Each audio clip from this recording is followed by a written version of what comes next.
Keon Coleman was benched. All right. He was benched based off of behavioral issues, allegedly behavioral issues. They said that he missed a meeting on Friday.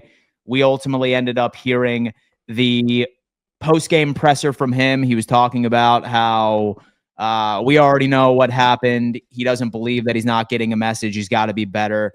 The whole PR trained type press conference. We heard from Dion Dawkins saying that he needs to grow up. We saw him dancing pregame, etc. But there's no question that this offense just looked better without him. All right. It just looked better. And I'm not sure if when you replace Gabe Davis, who is a vet, he knows where he needs to be. One specific play where Josh was getting some pressure off to the right, like Gabe Davis went off of his route and like looked as sort of your safety blanket for Josh Allen to ultimately end up making a play. Here's my question to you.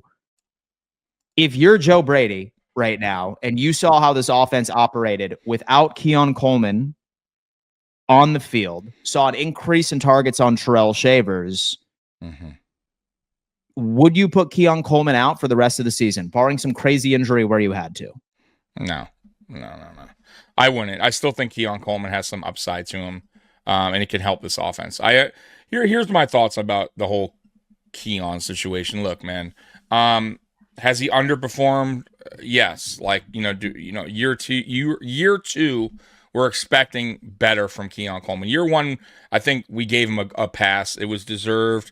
We knew it was a project kind of receiver in a way. He needed some work. He also got hurt at some point with the wrist injury. He missed some time last season. So at least I did. I kind of gave him a little pass. And I also said he's a guy that's going to take a couple years to kind of develop, where you see the best of Keon Coleman by year 2, year 3. But right here this year, I got to say, him and McDermott are clashing, and it's been an ongoing thing. They clashed earlier in the season where he benched him on the first series. So clearly there's friction going on between him and the coach. And I understand in a way, I get Coleman's frustrations. However, you have teammates that you go to war with, out there on the field. Those are your brothers, right? Like, you need to play for them as well, right? And when you act like that, even if you're frustrated, you can't do that. You can't be late to meetings. You can't half-ass it out there on the field. Like, you got to give it all you got, right? Because everybody else is. So that I don't like. You know what I mean? I thought that's immaturity. He's showing us that he's a little immature still. Showing up late to meetings or not at all, whatever that case was, that's immaturity. I thought Dion spoke well about it. I don't know if you saw that. I thought Dion handled that well. I'll give respect to Keon too. He answered reporters' questions after the game. He didn't need to do that, so he manned up. I'll give him his dues. But you got to respond now. Like, it's time to wake the fuck up, because he can be used in this offense. I'm not saying he's going to be great. I get what you're saying, that our offense looked better without him yesterday, but we need him. We still do need him. He could still be a valuable piece to the offense. But yeah, he needs to wake up. He needs to wake up. And I'll tell you what, if he wakes up, does his job out there, even if he's not happy with his role, right? Even if he's not getting a lot of targets, ask for a trade in the offseason. It's real simple. And somebody will give us something for him. It may not be what we got. It may not be a second round, but whatever. It could be a fourth round. So for me, do your job. Go out there. Put the effort in. Don't continue to act like this. Miss meetings. Half-ass it out on the field. And you know what? When the offseason hits, hey, Bean, hey, McDermott, it's not a fit. Can you move me? And trust me, they'll probably move on. You know what I mean? So that's where I stand with this. But to answer your question, I don't think it's smart to bench him. I think that would be a mistake. I like Shavers, but I think Shavers is one of those guys where it's just going to be like a Foster thing where you see he'll have a game like this and then he'll be quiet the next 2 or 3 games. So it's not really... You know what I mean? Yeah. I think Coleman has a little bit more upside than Shavers. So, I would say Coleman needs to be out there. And plus, Mecole Hardman got hurt. And I don't know how, that is going to play out. He got ruled out really quickly. So, we'll see. That's something to monitor.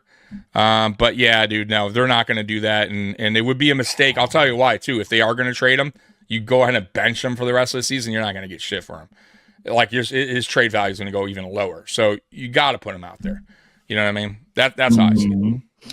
See, for me, I look at Keon Coleman and I look at Gabe Davis, and they both do the roles that I think Buffalo needs from that type of wide receiver. Like that 4th and 2 or that 4th and 3, that quick little slant route right over to Gabe Davis.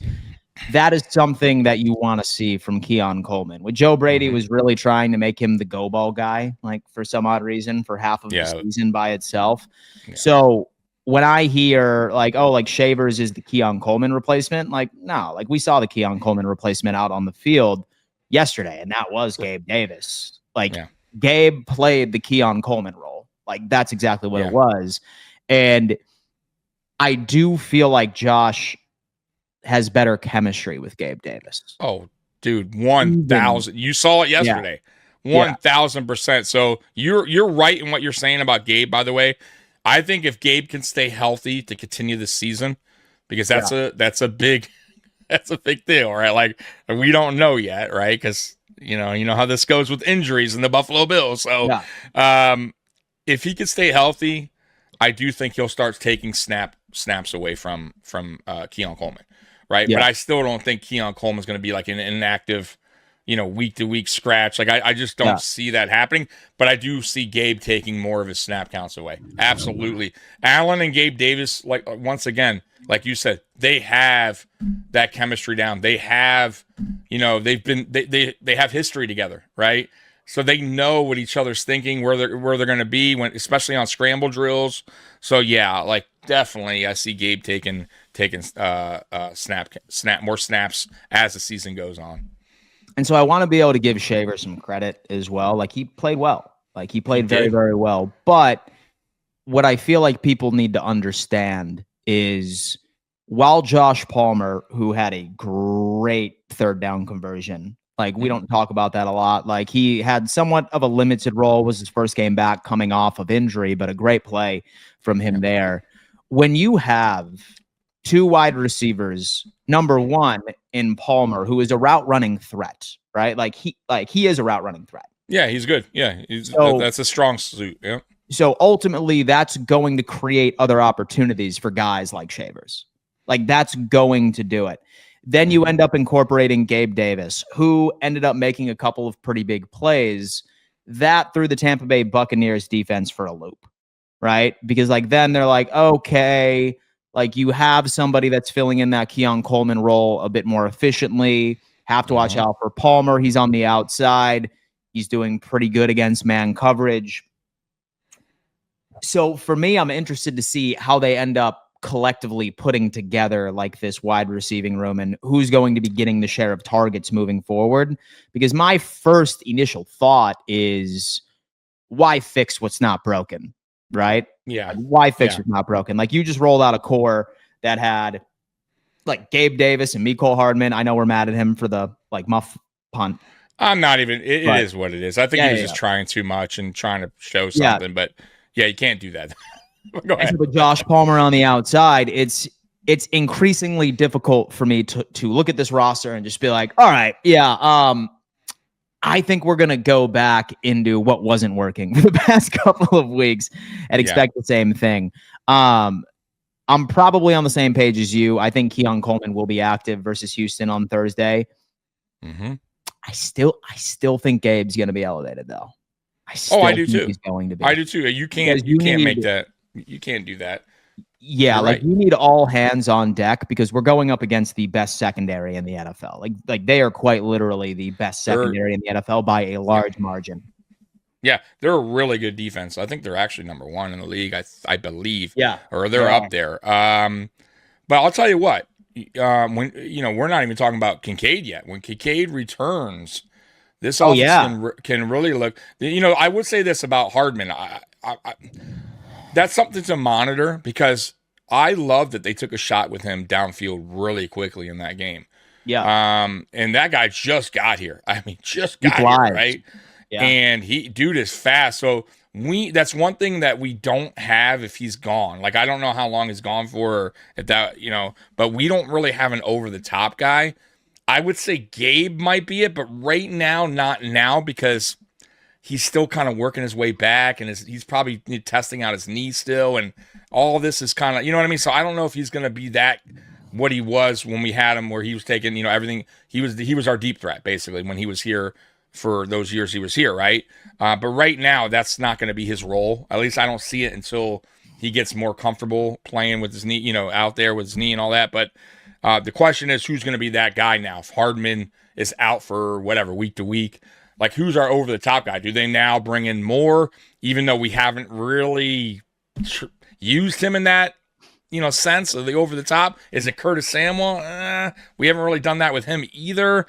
Is it Palmer? Not really, because he doesn't have that top-end speed. So that, I guess, would be my only kind of concern with the offense, because I was super excited or happy that we were taking deep shots early on, especially, like I said, to him. So what do we do to replace that, right? Because you need to.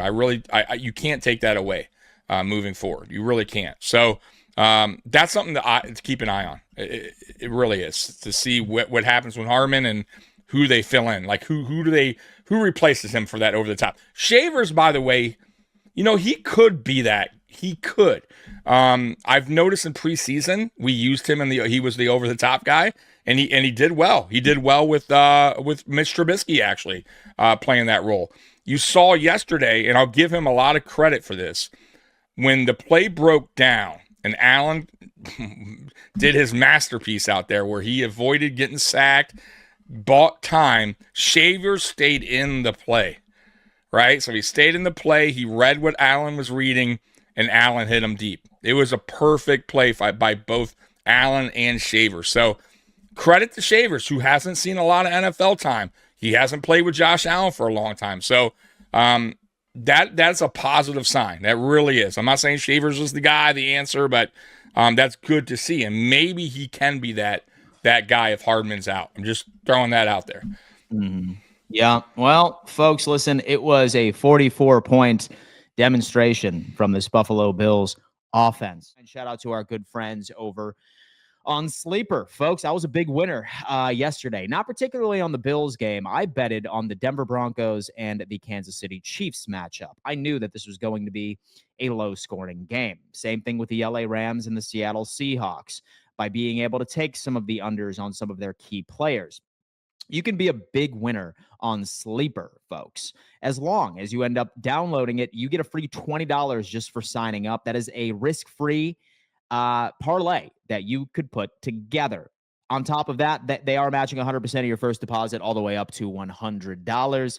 Shout out to Sleeper for being a proud partner. Terms and conditions obviously apply.